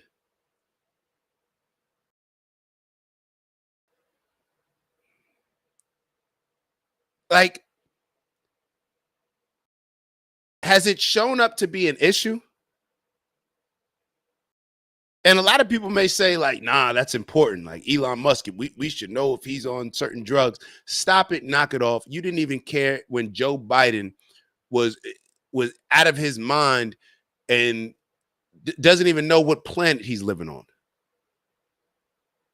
And he's the president. But now you tell me that you're concerned with Elon Musk, who's accomplished more than any other human being on the planet in the history of our planet, perhaps. Or let's not say more. Let's just say he's accomplished things that nobody has been able to accomplish. And we're sitting here worried about how much ketamine he's taking. But nobody was worried about, maybe he should give some to Biden, or maybe he should have gave some e-pills to Biden, or gave some of the Adderall that they're getting ready to talk. Maybe you should have gave it to Biden. Because you were perfectly fine with Biden being a damn zombie. But now we're going to make a story about Elon Musk doing what 60% of college kids do, taking Adderall. Now, the ecstasy and ketamine is different. Ecstasy is illegal, obviously. The ketamine, you can go get a ketamine treatment.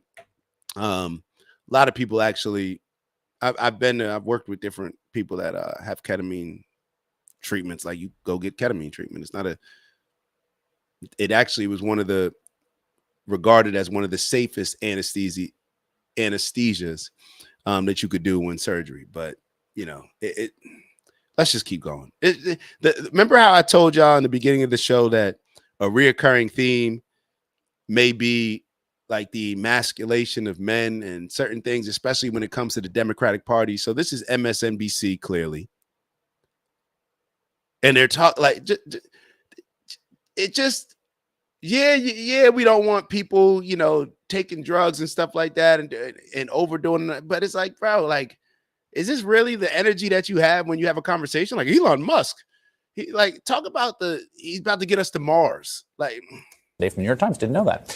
He took ecstasy and psychedelic mushrooms, and he traveled with a daily medication box that held about 20 pills, including ones with the markings of the stimulant Adderall, according to a photo of the box and people who have seen it.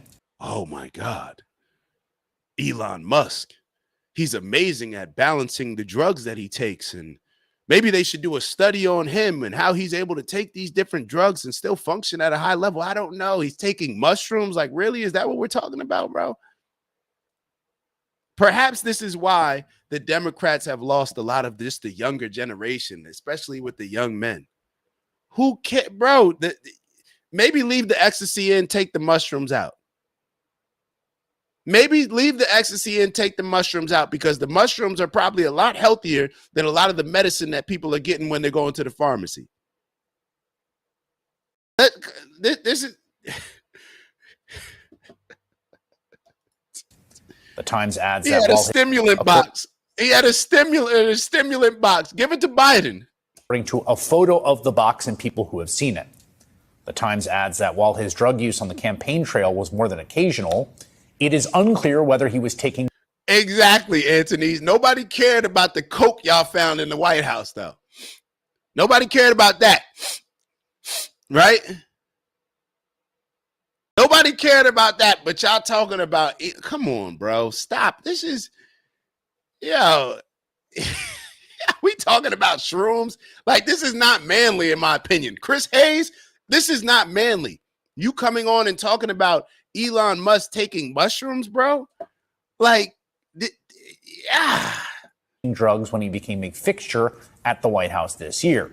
Now, NBC News does not independently verify the Times reporting, but when NBC asked the White House if it sought drug testing for Musk before his government employment began.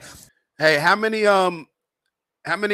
complications have y'all heard about mushrooms causing with women giving birth compared to that jab that we took in 2020? I'm just asking. How many complications have you heard from people taking mushrooms compared to taking? Of course, they serve different purposes. I'm just asking because y'all won't critique that, right? Okay, cool. How many blood clots has mushrooms? Okay. The White House did not directly respond. Musk was asked about the reporting today in the Oval, jumping in before the question was even done. The president mentioned that you had to deal with all the slings and arrows during your time at Doge. There's this. Well, some of the people, some of the media organizations in this room are the slingers. Well, so there is a New York Times report today that accuses you of blurring the line between. Is the New York Times, is that the same publication that got a Pulitzer Prize for false reporting on the Russiagate? Is it the same organization? I got to check my Pulitzer. My Pulitzer counter. It is. I think the judge just ruled against the New York Times for their lies about the Russiagate hoax, and that they might have to give back that Pulitzer Prize. That New York Times. Let's move on. Okay. Then next question. For the record, the Pulitzer Times one has not been rescinded, and it was about the Trump-Russia connection. A judge ruled that Trump's defamation suit against the Pulitzer Board over awards given to coverage of Russian interference in the 2016 election can proceed, but that's all. Teddy Schleifer covers billionaires for the Times. He's covered Elon Musk extensively, and he joins me now. Yo, I feel bad for Elon. Yo, imagine, we are not appreciating Elon. Like, this is some man shit, bro. I'm be honest. This is some man-ish. You know what I'm thinking right now? And y'all tell me. I may be completely off. I may be. But if Elon Musk was a woman and he accomplished all the things that he's accomplished, I think less people would care about his political affiliation when it comes to whether or not they decide to like him and appreciate him. I just sit back and I'm like, damn, just because he rocks with Trump, all of y'all hate Elon, like all the environmentalists who don't even realize that Elon Musk has probably done more for the environment than all these other, like damn, it really made me sad seeing Elon in this meeting, because you could tell he's up there, and this is what it seems like to me. All right, so this is what it seems like to me, and I think Trump said this as well. Elon Musk is taking all the heat for Donald Trump, and he's been taking all the heat. And what happens is, see, what I think Elon really wants to say, and he's kind of said it in different ways, is Elon was never given the authority to actually go to the lengths where he wanted to go to in order to cut all this waste, fraud, and abuse that him and Doge were supposed to do. He was never given the green light to really go at it, because Trump had to play, politics. He had to play, a little bit of this, a little bit of that. You know what I mean? So because he was never given that, and my apologies if my video keeps going in and out, but he was never given the authority to do so. And then he faced a lot of backlash because he wasn't able to cut the amount of waste, fraud, and abuse that he initially said that he would. So now he has to sit here in humility because he can't turn his back on Trump, or he doesn't want to. He doesn't want to sit here and be like, yo, Trump is, yo, you ain't give me this authority. You got all these punks that are working with you telling you to not green light some of the things that I'm doing. They're getting upset. They're getting jealous. They're saying I got too much power, all this other stuff. So now Trump got to play, he got to make nice with everybody. He got to be, Elon can't come out and say what he wants to say. So now he's just got to sit there in this meeting. That's why Trump just shows him love, in my opinion, because Trump knows that Elon could be going out a totally different way.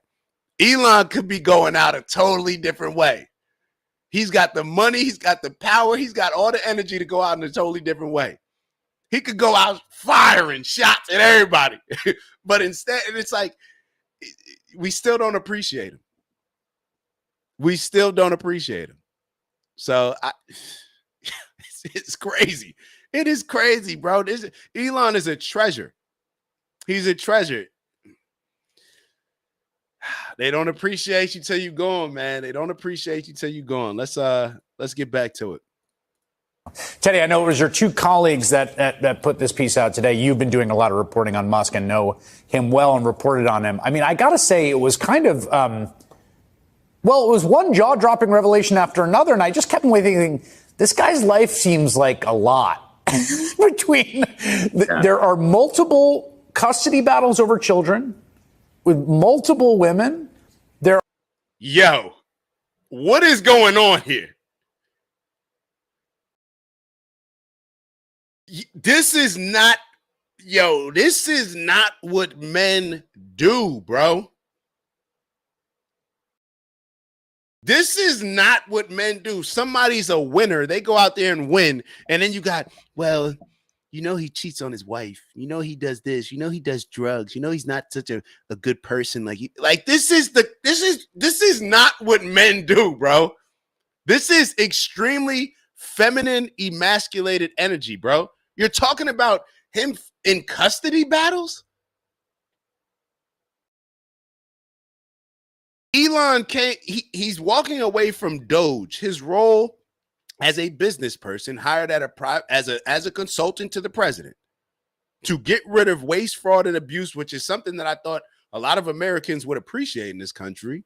Surprise, surprise. Oh, when you're aligned with a party that they don't appreciate it, just if you're aligned with a party or a politician that they don't like. So he's walking away from this position, and somehow the conversation is centered around him taking mushrooms, ketamine, and ecstasy pills and going through custody battles. And this is what two men are on the show talking about. There seems to be, I feel weird even talking about it and highlighting the fact that they're talking about it. The Times reporting a very significant amount of drug use that even disturbed people in his life. And he's got like 10 jobs, I guess. Yeah, and then there's the black eye, Chris. We can't forget that Elon took from one of those kids, apparently. Look, he has a obviously a sprawling social life, and the reason why I think it matters for viewers or for Donald Trump or for Tesla or SpaceX shareholders is these companies are really the Elon Musk show. As we saw with Doge, it is the Elon Musk show. As we see with Tesla, a lot of people buy stock in Tesla because they believe in Elon Musk's. That is the only reason you buy stock in Tesla. I took out my money in everything else and put it in Tesla, bro.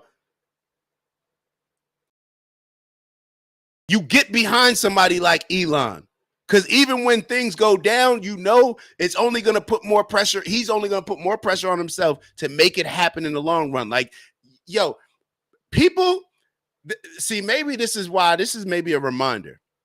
And I told y'all a while ago when I said that I was going to stop going at Jay-Z, stop talking about Jay-Z, because I said, you know what? I'm going to stop talking about him until I get to a position to where instead of me complaining about him being in a position where he could do all these things and he doesn't do it, I'm going to wait till I can get into that position and just be like, this is what I'm doing once I'm in this position, rather than spending all this time talking about what I would do if I was in a position as somebody who I haven't done the things necessary to get to that position. Why are they even talking about Elon? Like, you should have a certain amount of grace when you're speaking about one of the GOATs. Like, this is like what? Yo, the nerve of these. Donald Trump or Tesla or SpaceX shareholders is these companies are really the Elon Musk show. You know, as we saw with Doge, it is the Elon Musk show. As we see with Tesla, you know, a lot of people buy stock in Tesla because they believe in Elon Musk's. So his personal life is very much commingled with his corporate life, and it's impossible to assess Elon's ability to lead these companies if you don't know things about how many drugs he is doing. It's impossible to assess how Elon Musk is leading these companies if you don't know the drugs that he's doing. Joe Biden, it just came out that the man had cancer. His cognitive decline has been showing since he first became president, and it's been obvious to a lot of people, even though people were denying it. Now it's becoming even more obvious because now they're writing books on it. So all these people that are sitting back, all y'all Democrats that have been sitting back listening to people like me, people like y'all, people that come in on this discussion, talk about how clearly Joe Biden is not all there, but y'all were delusional and believing all these other politicians, the James Clyburns and whoever else was jumping out the window saying that Joe Biden's sharp. We're more concerned about Elon Musk, who runs Tesla, the drugs that he takes. But people did not and still do not care about the fact that Joe Biden was not cognitively there to be running the country in the most important position in the world, perhaps. But we should care about Elon Musk, who's functioning well, who just gave all their time, invested all their time, effort, and energy into trying to make the American government more efficient, and still has the capability to now go back to Tesla, and people still believe in it. Even people, let's be real, a lot of the people that own Tesla stocks do not align with Elon's political views. A lot of people pulled their stocks, but a whole lot of other people knew what it was and said, I'm not stupid. I'm still betting on him to be successful. You got emasculated feminine men like these, Chris Hayes and whoever this guy is, talking about this is how you get to a society that this just explains everything. When you look at what's going on in the world, when you look at society, this just explains it, bro. Like, really? I mean, there's also just, independent reporting. There's a little bit of like a common sense alarm that goes off in my head about the following. This is an individual who has 5 or 6 companies he's running, right? The Boring Company and Neuralink and Tesla and SpaceX. And he's also running this operation at the government.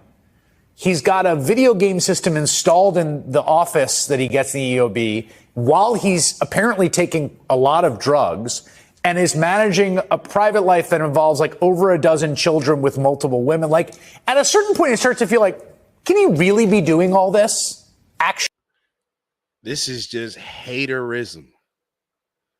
You know what I'm interested in? Damn. Elon got a village over there. How he running that thing, man? Not, oh my God. Elon, he's got 12, like this, like, bro. This is crazy. Yo, this is what they're putting out there on their mainstream meet. Like, oh my God. These are the nerds in high school. And not the nerds. Not the nerds, because y'all know I love nerds. I'm a nerd. These are the haters in high school who never got the girls, were never even noticed, maybe. I don't know, that just sat back and you didn't even know that you ever feel like you got some hate and energy coming your way and you don't even know where it's coming from. It's coming from them. They are reliving. See, they're trying to get back for their childhood trauma when they felt that they weren't getting the type of love that they should have gotten in high school and middle school. This is what this is about, bro. This is what, yo, men don't do this, bruh. Like, this is crazy. Actually,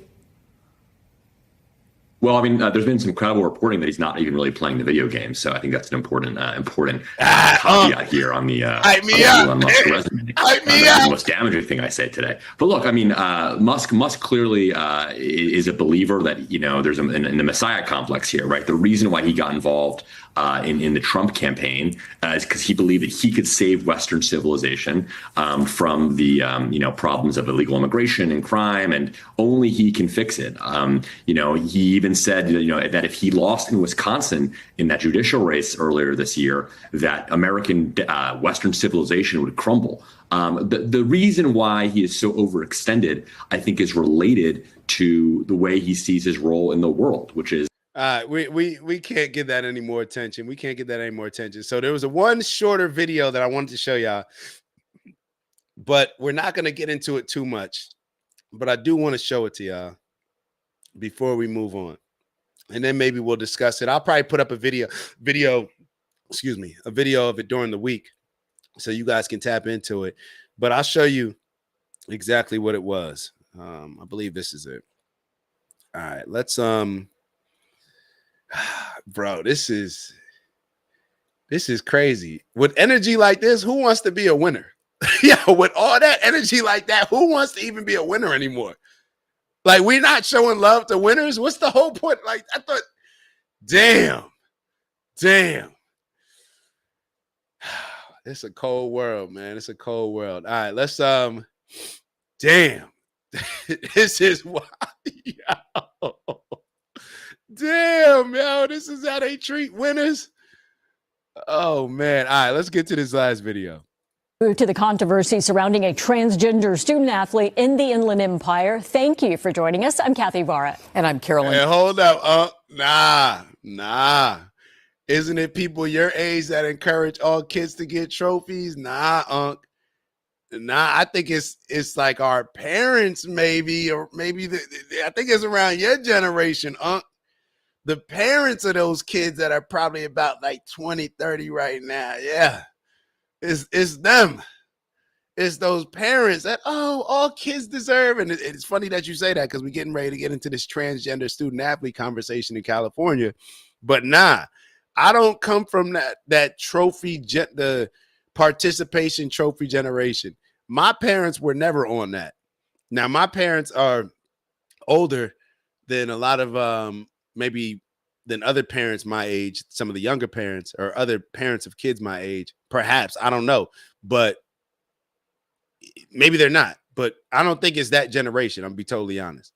I don't think it's that generation. I think it's the generation of people about around 60 years old right now.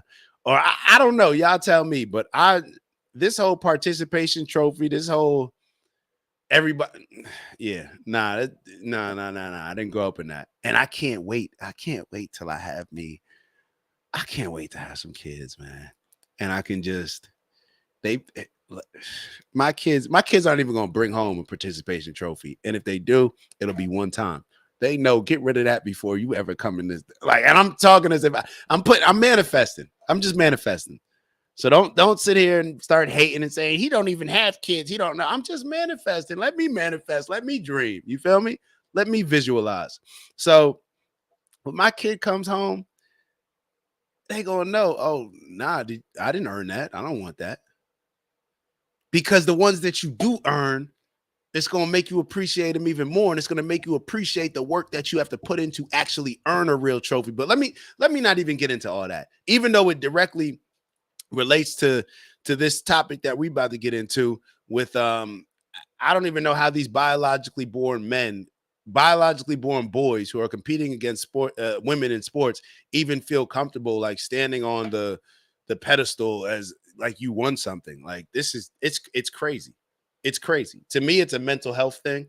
So I do have a sense of, and I have a lot of compassion and sympathy and empathy for the kids, because I don't think it's the kids. I think it's how the kids are being raised to think that this is okay, to think that it's okay to compete against a girl, knowing that you have advantages. It's just wild. And then you hear people on these liberal stations and the things that they ask, the things that they bring up, and it's no wonder why the kids feel the way that they feel, why they think it's okay. Johnson. Michael and Colleen are off today. The U.S. Department of Justice is opening an investigation into whether California law violates federal civil rights law, specifically Title IX. NBC4's Jonathan Gonzalez in our newsroom now following new details for us. Jonathan. And Carolyn, Title IX is the federal law that prohibits students from being discriminated against on the issue of sex, gender identity, or gender expression. Now, the Trump administration has announced this investigation, which means the feds could withhold funding for the state of California. The U.S. Department of Justice has announced a Title IX investigation into California, the Jurupa Unified School District, and the CIF, the state's high school sports governing body.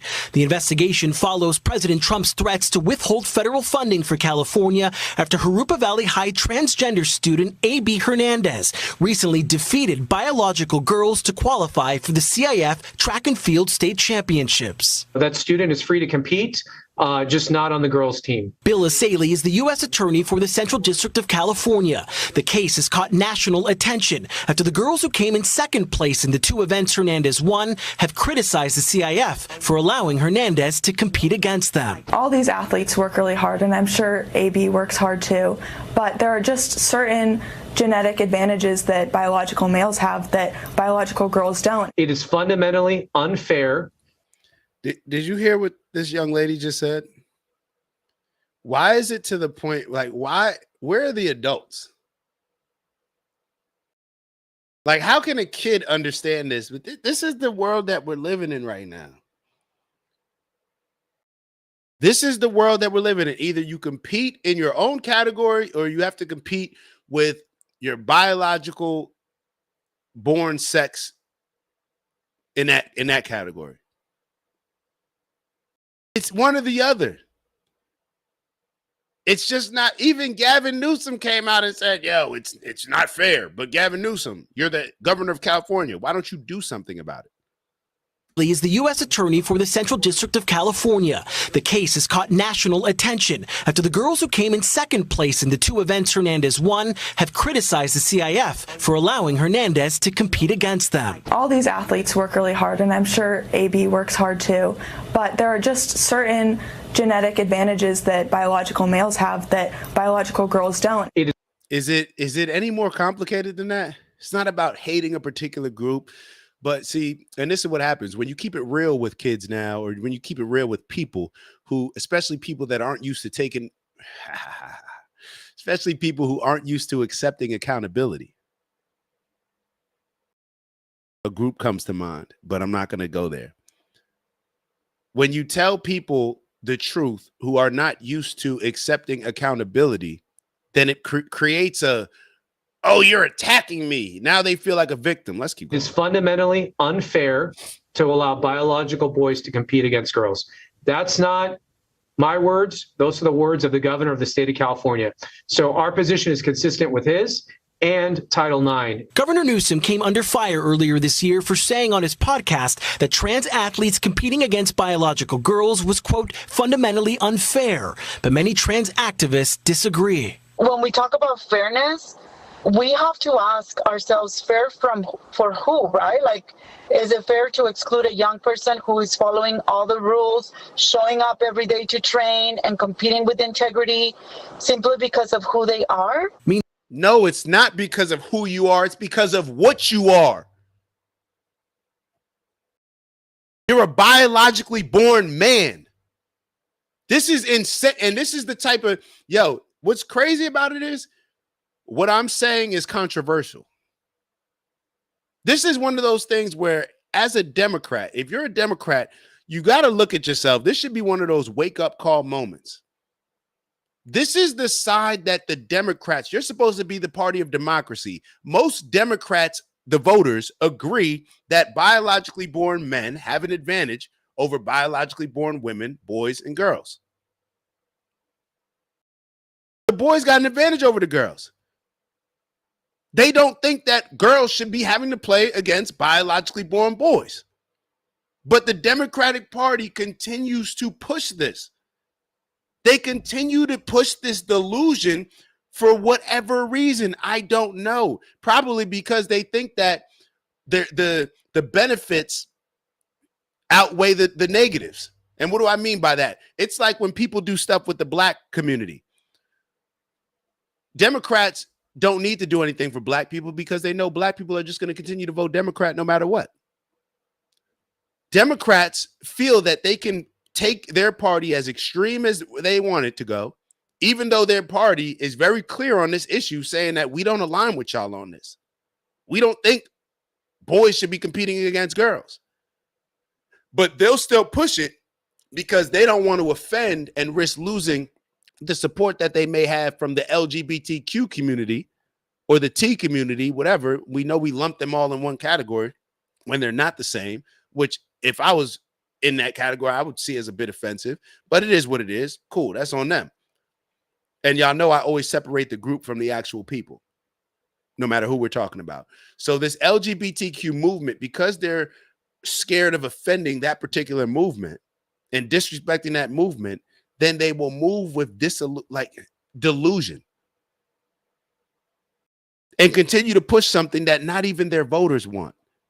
It is insane. And the fact that the Democrats and Kamala Harris were able to get as many votes as they did, and she was able to get the percentage of voters that she did, says a lot. It actually says a lot.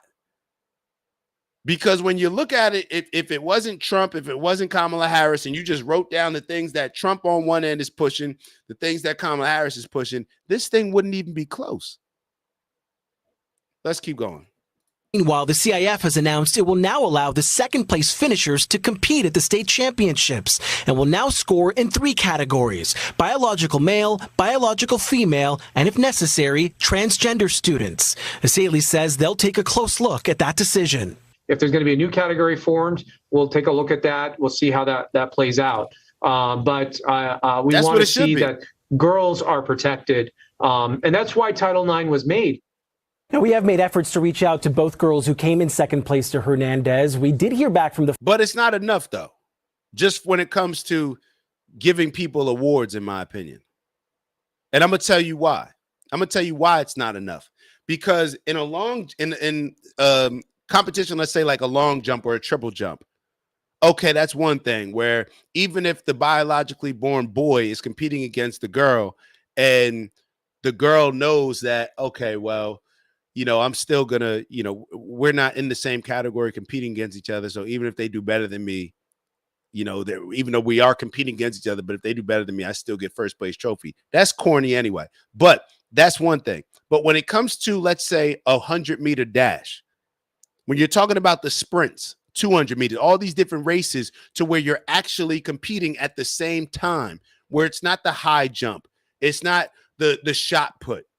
You're actually running against them. There's a feeling that a girl, if you are the fastest girl in your race, you should be able to feel that and not have to always come in second, but then get a first place ribbon or trophy. No, I want to be the one breaking the tape. I earned that right based on me beating every single body that's in my category, without y'all putting in other people that have obviously clear genetic advantages. That's why I'm not with that either. No. The father of one of the girls from La Cañada Flint Ridge, he says his daughter will be competing in the CIF State Track and Field Championships. After all, they're set to take place this Friday and Saturday up in Clovis. Live in our newsroom, I'm Jonathan Gonzalez, NBC4 News. We'll leave it there. I had a reading from the book. We're gonna matter of fact, I'm gonna give y'all the reading. We got to give the reading. Hold on one second. Let me just get this reading.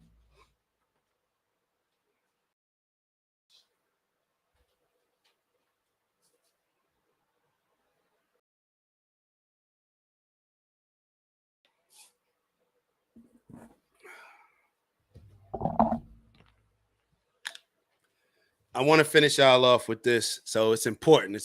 All right. This is important. So, all right. This is for Bez, man. We continue in the Bez energy. The Buddha says that pain or suffering arises through desire or craving, and that to be free of pain, we need to cut the bonds of desire. And once again, this is the power of now. So once again, the Buddha says that pain or suffering arises through desire of craving, and that to be free of pain, we need to cut the bonds of desire. All cravings are the mind seeking salvation or fulfillment in external things and in the future as a substitute for the joy of being. And they wrote being with a capital B. As long as I am my mind, I am those cravings, those needs, wants, attachments, and aversions. And apart from them, there is no I except as a mere possibility, an unfulfilled potential, a seed that is not yet sprouted. In that state, even my desire to become free or enlightened is just another craving for fulfillment or completion in the future. So don't seek to become free of desire or achieve enlightenment. Become present. Be there as the observer of the mind. Instead of quoting the Buddha, be the Buddha. Be the awakened one, which is what the word Buddha means. Humans have been in the grip of pain for eons, ever since they fell from the state of grace, entered the realm of time and mind, and lost awareness of being. At that point, they started to perceive themselves as meaningless fragments in an alien universe, unconnected to the source and to each other. Let me say that again. Humans have been in the grip of pain for eons, ever since they fell from the state of grace, entered the realm of time and mind, and lost awareness of being. At that point, they started to perceive themselves as meaningless fragments in an alien universe, unconnected to the source and to each other. Pain is inevitable as long as you are identified with your mind, which is to say, as long as you are unconscious, spiritually speaking. I'm talking here primarily of emotional pain, which is also the main cause of physical pain and physical disease. Resentment, hatred, self-pity, guilt, anger, depression, jealousy, and so on, even the slightest irritation are all forms of pain, and every pleasure or emotional high contains within itself the seed of pain, its inseparable opposite, which will manifest in time. Be present. Be present. Be present. Don't be banking on the future. Don't be stuck in the past. Be present. That's my main takeaway. Be present. So that's what we on today. That's what we on today. Let's take our 45 seconds. Y'all know what we do. We set out every week to make this our greatest week ever. Let's make it happen. So we'll take 45 seconds, get your breath work in, get your visualization, get your meditation, do your manifesting, whatever it is that you need to do. Every exhale, y'all know we exhaling all the negative energy, and every inhale, we're inhaling all the positive vibes, positive frequency. So on that note, let's take our 45 seconds. Ready? Go. If you're in a safe place, feel free to close your eyes.